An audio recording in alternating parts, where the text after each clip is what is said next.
Welcome to Influential Entrepreneurs, bringing you interviews with elite business leaders and experts, sharing tips and strategies for elevating your business to the next level. Here's your host, Mike Saunders. Hello and welcome to this episode of Influential Entrepreneurs. This is Mike Saunders, the Authority Positioning Coach, and today we have with us Shane Bauman, who's the founder of the financial services firm Rise. Shane, welcome to the program. Thanks for having me. Hey, I'm excited to talk to you because I love how, you see companies or things that have, one name and it's like Rise. That just sounds awesome. So give us a little bit of your background, your entrepreneurial journey, and what is Rise? What's the story behind even choosing that name? So I'll start kind of at the beginning of how I kind of got into this industry. So I started with a little fraternal financial firm, very captive environment where we were very much encouraged to sell a product or a suite of products that company had. And I realized over time that I wanted to be able to bring more to the table for the client experience to deliver custom solutions. And so after I actually decided to leave Modern Woodman and I went to a couple of other different firms here locally. And I realized I got, a lot of the same. There was a lot of, hey, we have a particular suite of products we want to position for clients. And I wanted something better for the client. And so as I collaborated with a couple other advisors in this industry, we decided to start Rise because we wanted to really just have a very goals-focused firm that said, hey, what's most important to you as the client? And how can we bring custom solutions with no tool being sacred to say, how do we get you where you want to go? And so we decided to launch an organization and come with a name that doesn't sound like every other wealth services company. And so that's why we named it Rise. And our tagline is live beyond money, because ultimately we want to put people on a path where they can live their best life and live beyond money. It's interesting that the live beyond money tagline, because when I am talking with so many people in financial services, it goes way beyond just portfolios and assets and things like that, because you almost become like a life coach to people. Because when you're talking about even retirement, that might be many a year away for some people, but in order to maximize your decisions regarding retirement, many times it's like, well, what do you want to do in retirement? Oh, well, you want to be a consultant? Oh, you want to travel? Oh, you want to start a business? It's almost like sometimes people have not even thought about that goal setting and the why behind some of their goals. So talk a little bit about how you guys at Rise work with your clients and bring that to light for them. Well, I mean, you bring up a great point, Mike. I think a lot of times advisors are thinking tactically about retirement or some other goal, whether it's saving for kids' college or whatever it is, but it's really understanding the emotion and the why behind those goals for clients and saying, okay, so why is that important to you? And really engaging that personal side of things, that human side of things, to say, okay, well, what makes you tick, and why are you pointing to that as a goal, and then digging in even more, like you said, to really ask the questions. So, like, what does retirement look like to you? Because I think for some people, they hear that word and they go, okay, that means I'm never going to work again. But a lot of people want to continue to do something in quote unquote retirement, right? They don't want to have to work. And so it's having those conversations and really engaging people as humans that's important. And that's what we really enjoy doing. And I just think that takes the old cliche of, boiler room of just grinding people through this, you know what I'm saying? So you're building an agency that is attractive to both clients and advisors. So you as a founder, you want to build a culture that someone might want to bring over and hang their shingle up underneath Rise. So talk a little bit about what sets your agency apart and what some advisors would see the opportunity working with Rise. So if we're talking about inexperienced advisors or career changers, what I see as one of the biggest challenges in the industry for for new advisors is making sure that they have enough people to talk to make it over that 3-year hump, because there's actually a really high fail rate for people coming into this industry. It's somewhere around 90%, depending on who you talk to.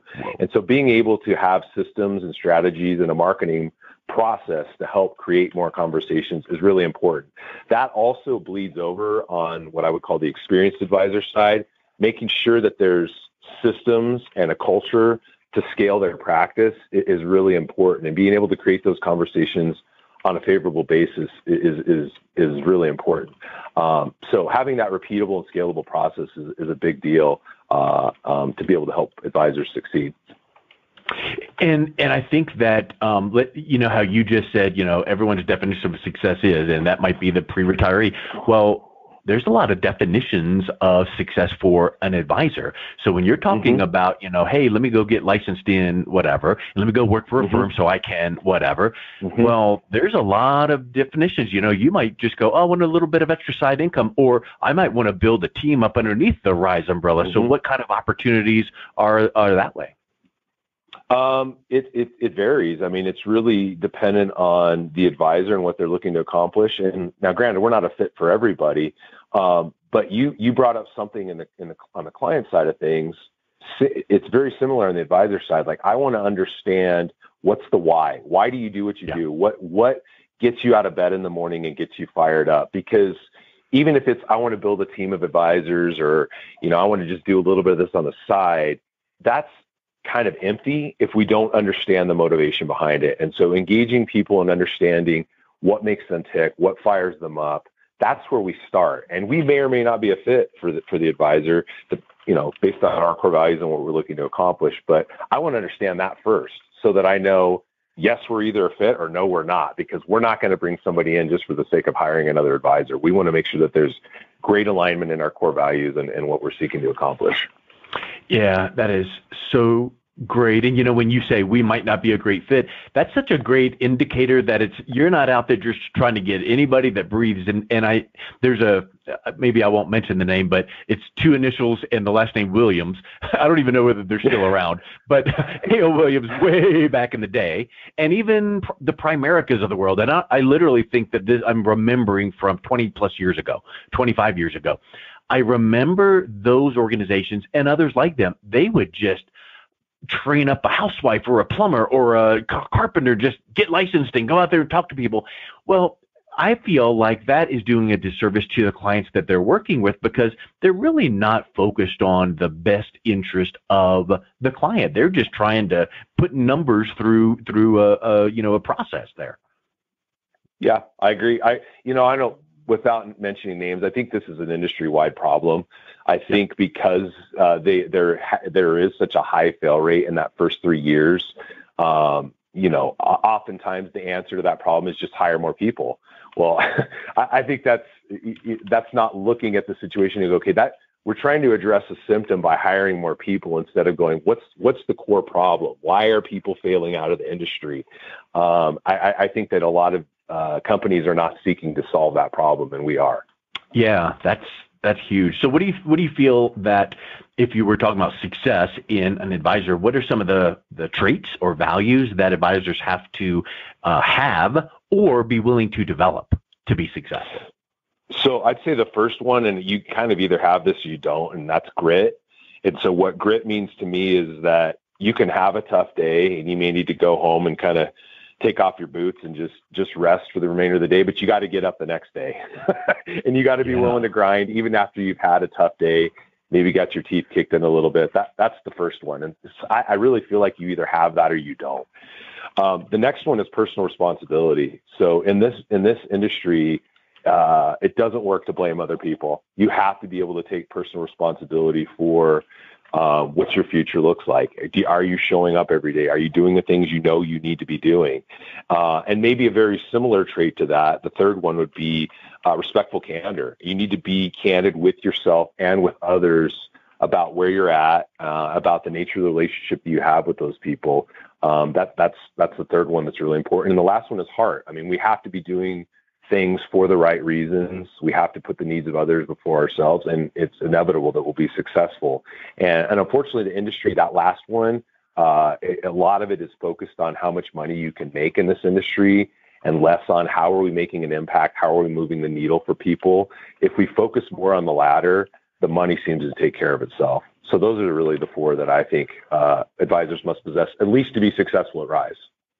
Yeah, and I think you probably could say, and to be successful at anything, I've got four kids and one's a senior in high school, the rest are in college. And I think that I could take what you just said and go, here's how you can go forth and be successful in school, in your first job, in whatever. It's just that you now have put together a package for advisors with Rise here to say, you know what, we've got a little blueprint for success, and we've got your support and training and coaching. And I think that's just such a neat offering, because if you do go with maybe a company that doesn't quite have the full package, then you feel like you're on your own, right? Yeah, exactly. Well, and I think, I think a lot of advisors feel like they're on an island because they get hired in, and it's kind of like, hey, build your own business. And you just kind of get cut loose. And some places have elements of a blueprint. Some places have a lot of resources, but haven't pulled it together in a blueprint. And I feel like we have a really good balance of having good resources, but also systems and a blueprint to help advisors be successful. And then what about your culture? You hear so many times about, you go to Google and you can skateboard in, or you can this, or then you go to some places and it feels like a mortuary, and you're like, okay, well, there's got to be some warm, happy medium. What are some of the things that make your culture stand out? So I would say collaboration is probably the biggest thing. Our industry talks about it, but we have a culture where there's true collaboration. I mean, to the extent that we share personal goals as a team amongst the team to say, here are my personal goals, here are my business goals, here's how you can support me in accomplishing those. Here's a case study that I'm looking at. What do all of you think about this case study? What would you recommend? And so, I mean, collaboration is to me the biggest thing, because I think a lot of advisors get stuck because they're not in a culture of collaboration. It's communicated that there's a culture of collaboration, but there's not really a culture of collaboration. It's very cutthroat. And this is almost like there's competition that exists in this culture, but it's kind of like competition among siblings.